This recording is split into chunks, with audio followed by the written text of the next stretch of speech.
You can't really relate or talk about something or a place without really having been there. I had a stroke on January 13th, 2020. I know, I was pretty young, still very young and all that. I know, but yeah, it did happen. I had a stroke, and guess what? Contrary to my belief, prior to my stroke, I used to believe that stroke was meant for like old people, and stroke would mean you just like standing upright and you just shake and then you fall off and then you have a stroke. That's in 2020 when I had a stroke. I know. So when I had a stroke, January 13th, 2020, with my ignorance and everything and myths surrounding stroke and causes and stuff, I was very curious as to know what exactly would cause a young girl my age at that time. I was doing very well, life was seemingly going uphill, and then boom, I had a stroke. So I was quite curious to know why I would have a stroke at such tender age. And to find out, I needed to know what exactly is a stroke, and then the causes, and possibly the types of stroke and stuff.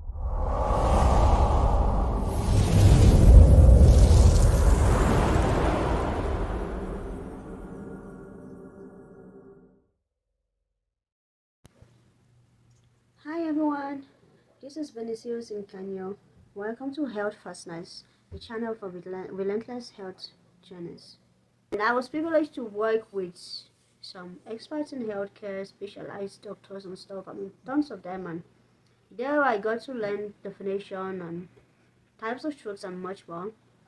But then I was right now and here we talk about the different types of strokes as scientifically proven, as explained to me by some of my healthcare professionals. So stroke, basically we have three types of strokes, I would say. Yeah, but two are like very intense. One is kind of like a baby stage. Well, there are no baby stages in stroke, by the way, but one doesn't really have as much impact as the other two, which is why I would say it's a baby stage. So let's dive right in. So the three types of strokes. So the first one is a TIA. Yeah, you heard that, TIA, and that means transient ischemic attack, TIA. So with the TIA, these are like baby signals. Yeah, like signals, like you have the stroke sensations. We'll get to that. That's okay. I know we'll get to that. So with TIAs, you have the like symptoms. Well, TIA is stroke basically, but then it doesn't really leave you with like long-term disabilities. Like it's not that chronic. It has temporary disability effects. So with TIA, for people who have had or those who have TIAs, I think they heal up usually within a year or so. They don't really get to like have for long chronic disabilities and stuff like that. So that could usually just end up at TIA stage, which could cause disability, but not long term, not long term sort of disability, not chronic. Yeah. So the next would be ischemic stroke. So first was TIA, next is ischemic stroke. So ischemic stroke is a type of stroke that is caused by limited supply of blood to a certain region or area of the brain, thereby leading to blood clot. Ischemic stroke is a limited supply to a certain region of the brain, and without consideration of the sites. So if one has a blood clot on the left side of the brain, then obviously the right side would have disability and vice versa. So that's ischemic stroke for you, blood limitation to a certain area of the brain causing a blood clotted stroke. So easy reminder, blood clotted stroke is ischemic stroke. Then the other third type of stroke is called a hemorrhagic stroke. So the hemorrhagic stroke is called a blood bleeding stroke. Yeah, so this is when there is excess blood flow to a particular area or region of the brain. And with this, I think it's the same opposite side affects the opposite side. So if you have a blood bleeding on the left side, obviously have a disability on the right side and vice versa. But hemorrhagic stroke is a bleeding kind of stroke, is a blood bleeding stroke. Ischemic stroke is the blood clotting stroke. TIAs are like transient ischemic attack, like the attacks are coming, and then before it grow up to be a full-blown kind of stroke, then somehow you get medical intervention to stop it before it gets to that chronic stage, sort of. Number one, we have antisclerosis. So an antisclerosis, which is a first cause, what it does is it causes plaque buildup in the brain, which end up encouraging blood clotting, and then can lead to a blood clot, type of stroke, which is ischemic stroke. So that's the first one. The second one we have is the high blood pressure. High blood pressure would damage blood vessels, which then would encourage the formation of blood clots in the brain, thereby leading to a blood clotted type of stroke, ischemic stroke. And then thirdly, we have smoking. Yeah, smoking. So what smoking does is smoking damages the blood vessels and increases the risk of blood clots. So smoking damages blood vessels and increases the risk of blood clots. which then can lead to the blood clotted type of stroke, which is an ischemic stroke. And then fourthly, we have diabetes. So diabetes damages the blood vessels as well, and with that, it accelerates the buildup of plaques and leading to blood clots formation, which then leads to a blood clotted kind of stroke, which is ischemic stroke. And then fifth, we have high cholesterol. High cholesterol contributes in plaque buildup in the arteries, and as we know, when plaque starts to build up, it then leads to clot formation, which then leads to blood clot type of stroke, which is ischemic stroke. And then next we have obesity. So obesity causes is a third reason, because obesity has been linked to inflammation, which thereby increases the risk of blood clotting, which then can further lead to a blood clotted type of stroke, which is ischemic stroke. And then next we have dehydration. Obesity can lead to stroke. So dehydration would cause the blood to thicken up, which would then increase the risk of blood clots, since dehydration would lead to blood clotting, thereby increasing the risk of blood clots, which would then result to a blood clotted type of stroke, which is an ischemic stroke. And then next we have atrial fibrillation. Atrial fibrillation, which is the irregular heartbeat, which can cause blood clots around the heart. Next we have excessive alcohol intake, which can trigger high blood pressure, which can trigger your blood pressure, thereby raising your AFib, which can then lead to blood clots, which of course will cause a blood clotted type of stroke, leading to an ischemic stroke, which blood clotted type of stroke is an ischemic stroke. Next we have number 11 reason would be birth control pills. I know. My ladies are out there shouting like, girl, I'm on the birth control pills. What are you trying to say? I know, girl, I know. Well, excessive intake of birth control pills can increase the risk of blood clots, which can then lead to the blood clotted type of stroke, which is an ischemic stroke. So my ladies out there, always consult a medical professional and always stick to your dosage, because excessive intake of birth control pills could make things go south. So next up we have point chronic stress. So chronic stress, what that does is it spikes up your blood pressure and then causes inflammation, which of course would then increase the risk of blood clots, leading to the blood clotted type of stroke, which is ischemic stroke. And then number 13 reason we have is cocaine and drug abuse. So cocaine and drug abuse would affect the heart, which would most likely lead to a blood clotted type of stroke. And then number 14 is sleep apnea. So sleep apnea decreases the oxygen supply to the brain, thereby increasing the risk for blood clot.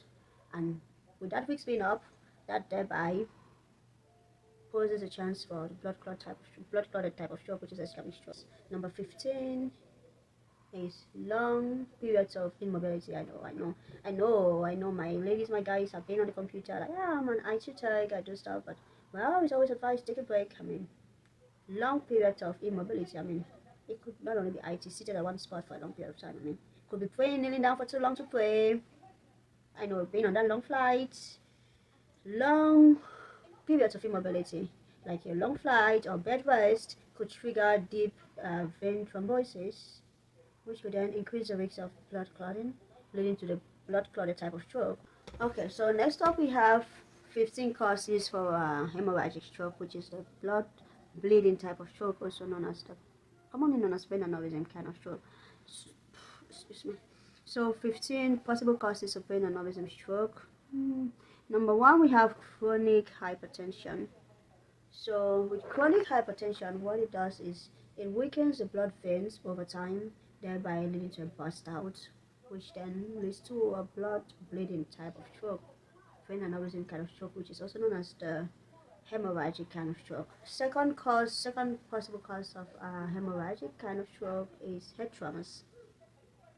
So with head traumas, so this is a situation, it's an accident whereby one falls and that affects the head, usually for elderly people or people who are athletic, like a strong bang or strong accident that affects your head.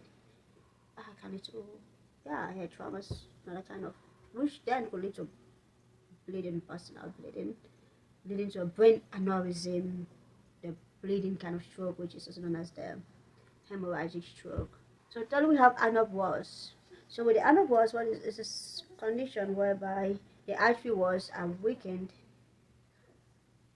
whereby the weakened artery walls balloon, like they blow up and then they burst open. That's called the anopause, aneurysm anopause. So a condition or situation whereby the weakened artery was alone swells up and then bursts open, leading to the bleeding type of stroke, also known as a hemorrhagic stroke. Okay, next up we have the astenovenous malformations, which is also known as the AVMS. So what the AVMS does is damaged veins that are ruptured can be ruptured, and you know the hemorrhagic stroke is all about busting open, bleeding and stuff. So what the AVMS does is, or leads to an hemorrhagic stroke, is that the damaged vessels are ruptured open and there's bleeding, and then leads to hemorrhagic stroke, vein aneurysm, blood bleeding kind of stroke. Yeah. Okay. So the number fifth possible cause of a hemorrhagic stroke is excess intake of blood thinning medications. So for those who are on blood thinning medications on doctor's prescriptions, I've always been advised to stay within their dosage, their range, medication range, because I mean it's very sensitive, because excess intake of these blood thinning medications could lead to hemorrhagic stroke. I know. So we have medications like aspirin, Coumadin, which is warfarin. Yeah, Coumadin also known as warfarin, aspirin. I mean the list goes on, but excessive intake of blood thinning medications can yes lead to a hemorrhagic kind of stroke, which is a blood bleeding kind of stroke, the brain aneurysm kind of stroke. I know. So bleeding disorders. So with bleeding disorders such as hemophilia or could lead to, and low platelets, helps the blood forms up adequately. So conditions like bleeding disorders can lead to, like bleeding disorders such as hemophilia and low platelets can pose risks of blood bleeding, as it would pose problems with blood clotting, thereby posing risks with blood bleeding, and then thereby leading to brain aneurysm kind of stroke, blood bleeding kind of stroke, which is also known as the hemorrhagic stroke. Thank you so much for coming this far. I mean, we've gone over the 3 different types of strokes: TIAs, transient ischemic, which are the transient ischemic attacks; the ischemic stroke, which are the blood clotted type of strokes; the hemorrhagic strokes, which is the blood bleeding type of stroke. And I've also gone over 15 possible causes of each. That's the hemorrhagic stroke and the ischemic stroke. So thank you so much. I know stroke is quite a sensitive topic for the community. I would say that's community of people who are stroke survivors, community of survivors, stroke survivors, family members who have had or lost loved ones to stroke and stuff. I mean, stroke poses some very serious social impact. I mean, talk of low self-esteem, talk of discrimination, bias treatment, stigmatization. Yeah, stigmatization at some point in some circumstances. Well, thank you so much for staying with me to this length of time. I'll say you are greatly appreciated. Well, guess what? I will be talking about my personal story next time, so please stay tuned as I'll be going over my personal story next time. Thank you.